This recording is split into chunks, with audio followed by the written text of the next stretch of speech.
The purpose of terrorism is to terrify, to frighten civilians by unprovoked attacks against a group or a nation. One of the most commonly used terrorist tactics is murdering large numbers of people. The white supremacist Buford O'Furl was sentenced to life without parole for his shooting of 5 people, including 3 children at a Jewish community center, and for shooting and killing a Filipino-American postal worker.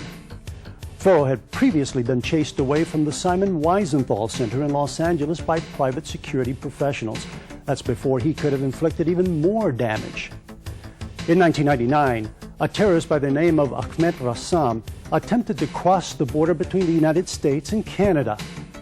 Rassam was carrying explosive materials in his car that were later determined to be intended to blow up the Bradley Terminal at Los Angeles International Airport.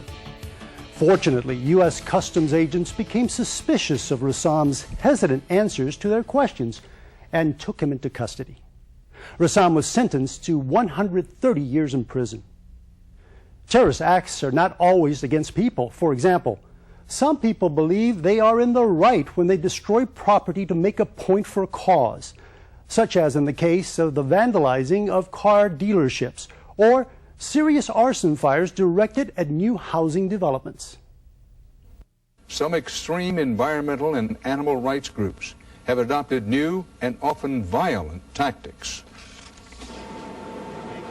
It's been guerrilla warfare all summer out west. The extremist Earth Liberation Front, or ELF, has claimed responsibility for a rash of fires in California, including this $50 million development in San Diego. The entire history of the organization has never harmed one person. Former ELF spokesman Craig Rosebrough says property destruction is a necessary tactic.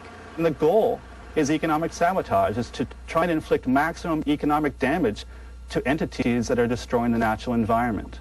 And it's not just environmental extremists. Equally stealthy animal rights radicals also are turning up the heat with an escalating rampage of destruction. In all, these extremists claim more than $100 million of damage across the country.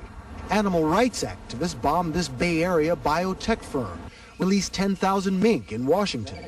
Environmental extremists are taking aim at new targets, SUVs and Hummers, torched near LA, peppered with BBs in Houston, tagged in Santa Fe.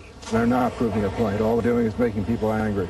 Driving a Hummer, $50,000 General Motors tool for the rich, 10 miles to the gallon, that is violence. Going in and torching those and getting rid of those, that's an act of liberation, and it should be applauded.